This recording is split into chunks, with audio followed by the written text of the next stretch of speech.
What's up guys, seKurugudo is back with another one.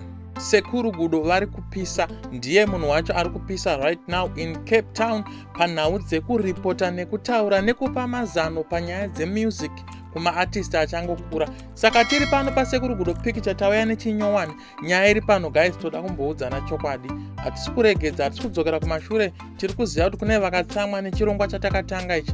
Ndongoramba ndichingoti shout out to my man DJ Loso of Instant FM. Eka, go and also check Instant FM. Mukomana we ari kuzama, ari kumira sezvandiri kungoitawo kuti tisimudzire upcoming talent. Vachiri kusimukira vange vachionekwa, vange vachizikanwa. Anyway, without further ado, nyaya ndinayo nhasi ndine zvinhu 10 signs that shows that you will never make it in the Zim dance industry. Pakaipa. So, pa number 1, nyaya yemazita kana kuti mabizo. Kune tukumazita tumwe tuwechizim dance so twakangodaro nonga munototuziva tunaanana Rasi Jona, Rasi T, B-Mani, 3-Mani. Vamwe vakatosvika pakutozvipa mazita emotikari chaiwo kutoti aisuzu. Vamwe vakazviti ana Ipsam. That kind of doing iyoyoyo inoshoresa zvinhu zvako zvaunenge uchiita, so you will never make it because zita raunenge wazvipa rinodetermina output yauchaburitsa. Munhu akangonzwa zita rako so anobatodhiniwa kutoti fesu anonzi Rasi Nhingi. Kuzvipa zita remotikari, kuzvipa zita remaputi, that does not make sense. It will not work. Number 2, chimwe chezvinhu chinoratidza kuti you will never make it in the Zim dance music industry. Ndonga machiziva. Kana usina kurekodha kuChillspot, you will never make it in the Zim dance music industry. Kunyepa here. Apa ndinoda kuramba ndiri papo. Taurai kucomment section. Ngatisanganei kucomment section. Tipedze masports acho. Number 3.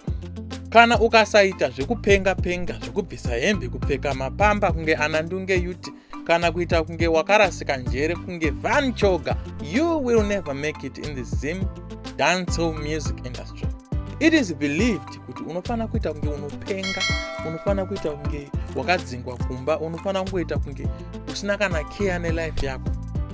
Kana ukasaita izvozvo zvanzi haupindi muindustry, hanzi havavhure door. That was number 3. Now we are moving on to number 4. This is another sign. Now we have come to the 40th. Now we have come to the 40th, to the 4th sign. This is number 4. Now we have come to the 4th sign that you will never make it. Aufe wakapinda mu industry. The type of beats aunoshandisa. Magep ekudownloada marhythm ana chill slam, body slam, Zimbo flavor, 7-year-old rhythms. You will never make it in the Zim dance music industry. Gara uchimhanyidzana nemarhythm ari kupisa acho. Zvinotokurudzirwa kunzi unge uchigadzirisa your own personal rhythm or instrumental. The reason why it is recommended kuti ugadzirise your own personal rhythm is because you eliminate yatinoti competition. The moment yaunopinda pasame rhythm nezvibaba, of course, some say it's an advantage yekuti unenge wapinda mudhibhu rechi remandimba, but there is a hidden disadvantage which is very huge. You create competition. Kana uri munhu achangotanga zviya unotsikirirwa nezvibaba zvokuti hautomboonekwe, unenge uri kuBurkina Faso. Now tasvika pa number 5. Kana usingagare kumbare, you will never make it in the Zim dance or music industry. Zvakaonekwa, zvakaprovwa, zvakaongororwa nana mazvikokota vanoona nezvemumhanzi kuti unofana kunge uchigara kumbare kana kuti uchibva kumbare kuti upinde muZim dance or music industry. Kana uchigara kuma outskirts kwakafanana Dombo Shava, Chimani, Kadoma, Kwekwe, aiwa zviri kunzi chimboita zvekurima madomasi nemambatatisi uri ikoko, kana kuita chikorokoza uchichera zvako goridhe, uchiita zvimwe kana kunonga nhunguru kana kuchera mbambaira, tozoonana kana uchinge wauya kuHarare. So if you are not in the CBD, in the central big city of Zimbabwe, which is Harare, you will never make it in the Zim dance music industry. Number 6. Kana usingarove mbanje, usingadire ngoma, mutoriro, musombodhia, nemamwe madrugs akangosiyana siyana, hanzi haufe wakapinda. The reason why zvichinzwaro ndezvekuti ukada kutarisa vanhu vazhinji vakaputika muzimudance music industry vaiswera vari pamabhesi anoitwa zvemadrugs, pangave panotengeswa mbanje, pangave panodii. Zvanzi mabhoyamani kana kuti madrug lords aya ndo vane malinks nemaconnections ekumapasapasa nekumwe kunhu kwakasiyana siyana. Saka kana maplans ako anga ari ekufunga kuita madzibaba aiwa wotongoita zvechechi kana kujoina vana mambo tuterere, nekuti siti rako panyaya dzezimudhanzo hakuna zvakatokanzurwa zvakabviswa kudhara. Kana kunovhura krava kubanuku wotoita hako zvechechi kana zvimwe zvinhu zvaungangoita, kana kungonorima hove futi zvinoita. Now tapa number 7. Zvakuita zvichikora muto, pasara 3 more. Right, pane vanhu vamwe vaya vanongoimba vachingoti nawana dem.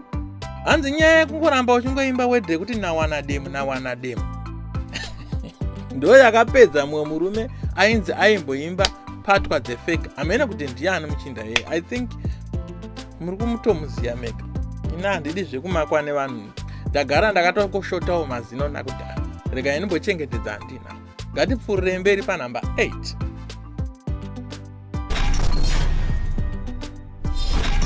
Number 8. Kuimba patwa dzefake kana kuti patways. Mutauro wekujamaica uchiita dzako dzefake dzekubikira, dzehomemade. Hanzi mafans havasi kuzvida.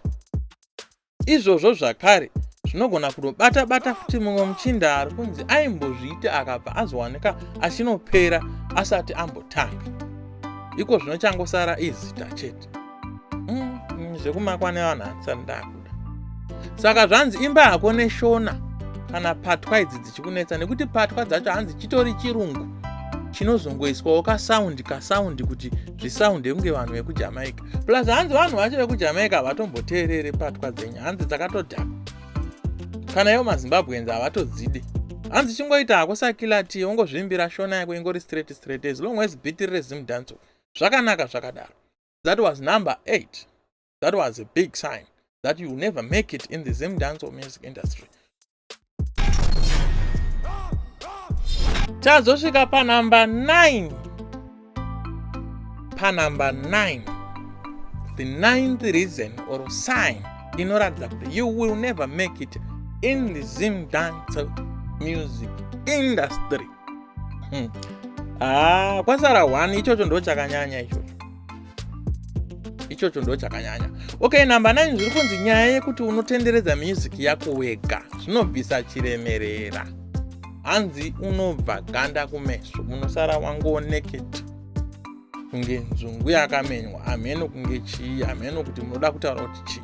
Hanzi zvinobvisa weights kana kuti uremu hwako as an artist. Respect, people will never respect you.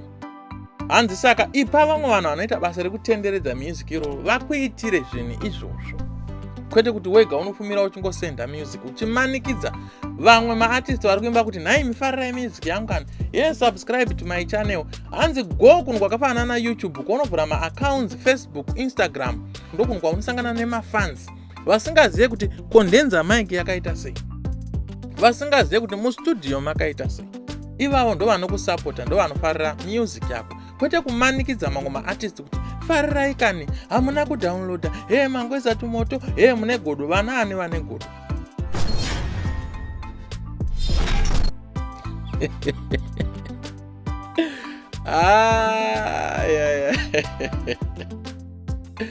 Tazosvika kwamvura yacheka makumbo kwechirongwa chedu. Iko zvinotapa number 10. The 10th sign inoratidza kuti you will never make it in the zimudhanzo music industry. Hapana kana ari kutomboiziva, ndikutozvidza kuti makatsva meso. Okay, this 10th amavende ndo akundivhiringidza, but ndichazama this 10th sign yechi 10. Ndikuda kuti sign yechi 10 ndeyekuti kutenga rasta kutenga rasta, hanzi kutenga rasta, hanzi usatenge rasta, hanzi grow your own natural hair. Be patient. Zvinoratidza kuti hausi patient in whatever you are doing. Uri kuda mashortcuts, uri kuda faster. Ameno kuti uri kumhanyirepi, chii chiri kuitika, uri kutizei. Hanzi be patient, grow your own rasta. Kana wachiva rasta, wonyatsoguruma rasta rako, roita zvakanaka, wobuda bling, woita image. Kana uda kuita image inenge ya Bob Marley, kana uda kuita Soldier Love. But vakatenga rasta vazhinji vacho zvanzi havana kuwanikwa vachingonobudirira zvakaenda kumberi. Tinana mukomana uyu hanzani, ndangotaura ndakangozvinzwa, handisini ndadaro. Asi varipo vakoma munovaziva imi vakatenga rasta, ivavo vanhu vacho vakatenga rasta. Hanzi unogona kungosimukirwa nemhepo dzaJermany ivavo, zvinhu zvako zvese zvikabva zvatadza kana kuenda kupi kana kunzwika. Hanzi nyange uchigona sei, hanzi usatenge rasta. Unombotengereiko? Speed ndei, uri kumhanyirei? Saka muri kuvaziva vakatenga rasta vaya, muri kuvaziva. Saka hanzi ita patient, hanzi famba pore netunhu twako unosvika chete. So those were the 10 signs that shows that you will never make it in the Zim dancehall music industry.